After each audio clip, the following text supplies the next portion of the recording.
Bom, então como eu tinha mencionado, né, e foi bem mencionado no vídeo, a NR12 ela é bastante grande, ela traz vários pontos aí para que a gente fique atento.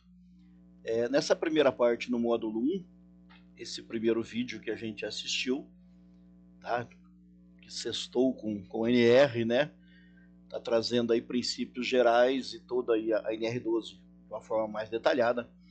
Agora nós vamos pegar um pouquinho mais ponto a ponto, tá? A NR12 trata aí da proteção do trabalhador no uso de máquinas e equipamentos e de várias características a elas associadas, ou seja, a gente vai desmembrar um pouquinho mais sobre isso, tá? O empregador deve ter consciência que deve garantir condições e medidas seguras de trabalho, como por exemplo aí a proteção coletiva e individual, a administração, organização do trabalho, né? Se atentar para que as máquinas atendam aí princípios de falha segura, principalmente, né, na sua fase de utilização, tá? Que é um princípio de falha segura. Ainda que esse equipamento falhe, ele não pode oferecer risco ao operador, aos transeuntes, né, e até ao próprio patrimônio da empresa. Alguns pontos importantes aí que precisamos comentar, resume-se aí em temas, né, em pequenos temas, são aí pontos necessários para uma empresa que queira trabalhar aí com segurança e um ambiente de trabalho mais seguro, né? Mas entende-se como fase de utilização o transporte, montagem, instalação, ajuste, operação, limpeza, manutenção, inspeção e até a desativação de máquinas e equipamentos. A disposição dessa norma refere-se então a máquinas e equipamentos novos e usados, exceto nos itens em que houver menção específica quanto à sua aplicabilidade. Essa norma não se aplica, por exemplo, a máquinas e equipamentos movidos ou impulsionados por força humana ou animal. Vou usar um exemplo grotesco, tá? Uma bicicleta, então a NR12 não se envolve com ela.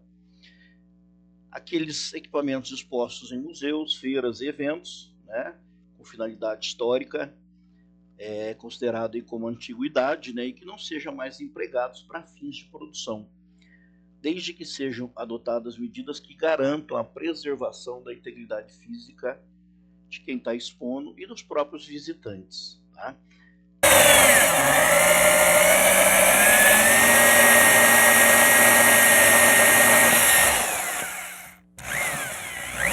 A NR12 se aplica a qualquer máquina ou equipamento? Nesse exemplo que eu mostrei agora, é necessária a aplicação da NR12? Ficou com dúvidas? Então vem comigo. A NR12 define diretrizes de segurança para máquinas e equipamentos e está diretamente relacionada à segurança de quem trabalha, direta ou indiretamente, com máquinas e equipamentos. A aplicação da NR12 se faz necessária uma vez que, ao implementar a norma, serão definidos meios através dos quais o acidente pode ser evitado. Lembrando que acidentes envolvendo máquinas e equipamentos são comuns e podem ser fatais ou ter consequências gravíssimas, como, por exemplo, a perda de membros. Agora que você sabe onde a NR12 se aplica, quero ressaltar que existem situações em que a NR12 não se aplica. E são essas que eu quero apresentar para você hoje. De acordo com o item 12.1.4, a NR12 não se aplica. 1.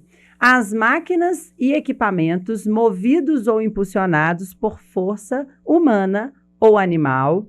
2. Às máquinas e equipamentos expostos em museus, feiras e eventos para fins históricos ou que sejam considerados como antiguidades e não sejam mais empregados com fins produtivos, desde que sejam adotadas medidas que garantam a preservação da integridade física dos visitantes e expositores.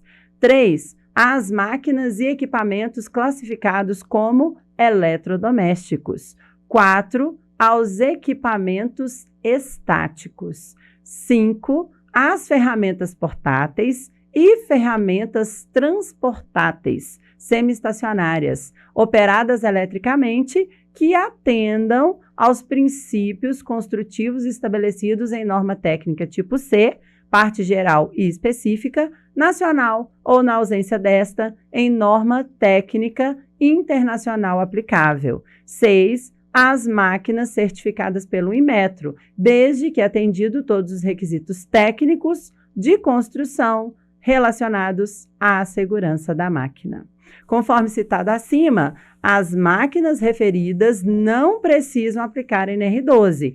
Contudo, é de fundamental importância a verificação das limitações de utilização, bem como das características de manuseio seguro e manutenção, que devem ser claras no manual de instruções ou procedimento de trabalho. O bom senso deve prevalecer sempre, independente da não aplicação da NR12 ou de outra norma. Deve ser realizada análise de risco e estudo para implantação de uma proteção adequada, seja ela individual ou coletiva, além de treinamento da equipe para conscientização do risco. Muito bom, né? A Gisele trouxe bem explicadinho aí o que eu havia mencionado. É permitido, então, a movimentação segura de máquinas e equipamentos fora das instalações físicas da empresa, desde que seja para reparos, adequações, modernização tecnológica, desativação, desmonte e descarte. O empregador deve adotar medidas de proteção para o trabalho em máquinas e equipamentos que sejam capazes de garantir a saúde e a integridade física do trabalhador, e medidas apropriadas sempre que houver pessoas com deficiência envolvida direta ou indiretamente no trabalho. Dentro do processo, né, da legislação trabalhista, nós precisamos observar as características antropométricas do profissional: peso, altura, idade, tá? Etnia, entre outras observações aí que são necessárias, tá? Respeitado. Até 1997, a NR 17, que fala aí de ergonomia do trabalho, ela considerava a adequação do homem à máquina. A partir de 1997, a ergonomia passou a ser, né, a adaptação antropométrica do ser humano, né? Ou seja, a máquina precisa se adequar à antropometria do ser humano. São consideradas ainda medidas de proteção e devem ser adotadas aí na seguinte prioridade: medidas de proteção coletiva, né? Os famosos EPCs da vida aí, né? Equipamentos de proteção coletiva.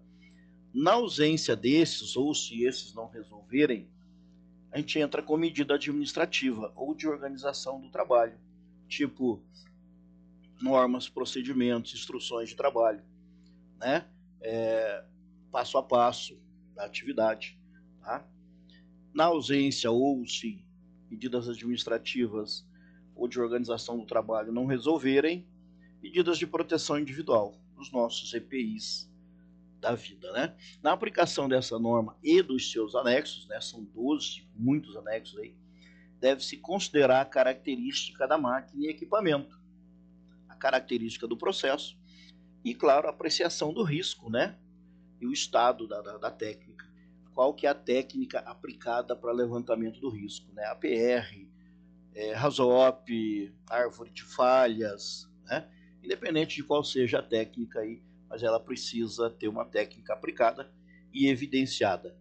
E nós também temos aí a nossa parte de responsabilidade. Cabe aí ao trabalhador cumprir as orientações relativas aos procedimentos seguros de operação, alimentação, abastecimento e limpeza de máquina, manutenção, inspeção, transporte, desativação, desmonte e descarte, né, dessas máquinas e equipamentos. Não realizar qualquer tipo de alteração nas proteções mecânicas ou dispositivos de segurança da máquina, tá? De maneira que possa colocar em risco a sua saúde e a integridade física. Caso algo seja notado, qualquer deficiência, qualquer irregularidade, né, comunicar ao seu superior imediato ou a quem possa e tenha aí poder de ação, né, para restaurar essa proteção, tá? Caso tenha sido removido, danificado ou tenha perdido a sua função. Não é incomum o pessoal de manutenção retirar proteções aí para fazer manutenção, limpeza, ajustes, né, lubrificação, e depois acabar não recolocando da forma correta ou às vezes nem recolocar, né? Então vamos exercer o nosso direito de recusa a uma atividade de risco, né, comunicando aí e exigindo o nosso bem-estar.